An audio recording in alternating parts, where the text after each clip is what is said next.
Bueno, ahora vamos a un tema que es complicado. Lo que quisimos hacer en esta clase 11 es que ustedes entiendan que la geometría analítica es un diccionario entre una expresión algebraica y un lugar geométrico. Un lugar geométrico que definíamos una sucesión de puntos en un plano coordenado.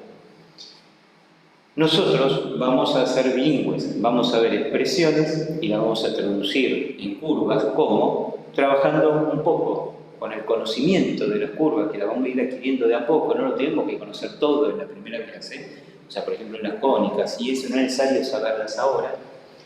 Y si no, la otra opción es tomando una tabla de valores y eligiendo varios puntos más o menos que uno crea que son importantes para determinar la gráfica y hace la gráfica. En el caso de lineares con 2 puntos es suficiente para saber qué es una recta. La otra es, viendo la gráfica, cómo llegar a su expresión algebraica. Esa sería la otra traducción que hace. O sea que la álgebra analítica es justamente, la geometría analítica justamente lo que hace es ese pasaje.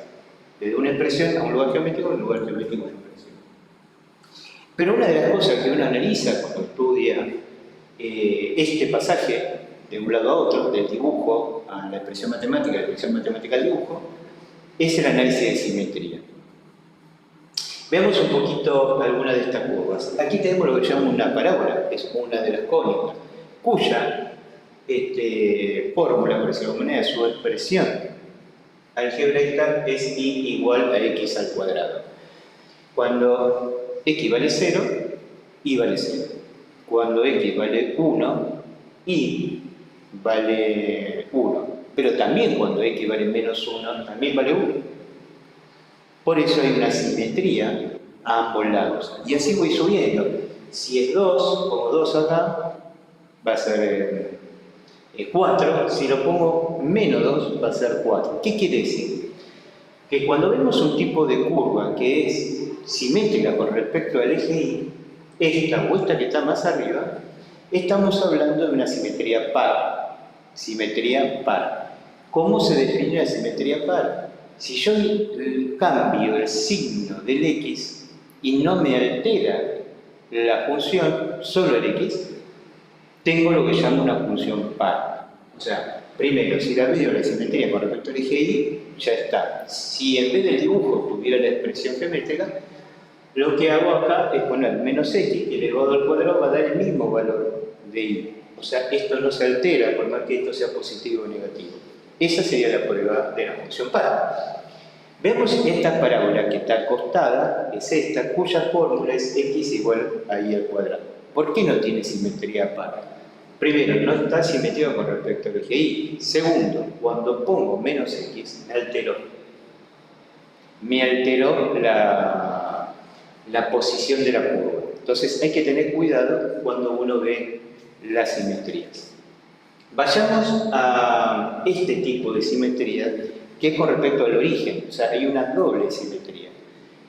Esa simetría la pueden darse cuenta, a diferencia de la par, que se dan cuenta doblando la hoja por el eje Y, coinciden las curvas, si la veo medio transparente, la junto y la veo que coincide. En este caso, al doblar, esta queda acá abajo. O sea, para poder verla, a su vez tengo que volver a voltear la hoja hacia arriba. Con esta curva pasa lo mismo. Si yo doblo la hoja con respecto al eje X, este pedacito viene acá y queda de esta manera. Si doblo el eje Y, ahí coincide. O sea, tengo que doblar 2 veces. Entonces, no cambio el signo del X solamente. También tengo que cambiar el signo del Y. Esta, por ejemplo, sería la ecuación de esta recta. X igual a Y, o sea, cuando X vale 0, Y vale 0, cuando X vale 1, es 1, cuando X vale menos 1, Y es menos 1. Y vean que yo le cambio el signo a los dos coordenadas, y este menos, que en realidad es multiplicar por menos 1, si lo paso dividiendo, lo anula y vuelvo a tener la función original. Ese sería el análisis cuando tiene solo la expresión para saber si es par o impar. Cualquier otra función que no cumpla esto, como en el caso de esta, que no cumplía, ni aún cambiando el signo ambos, en ese caso estamos hablando de no simétrico, no tiene simetría.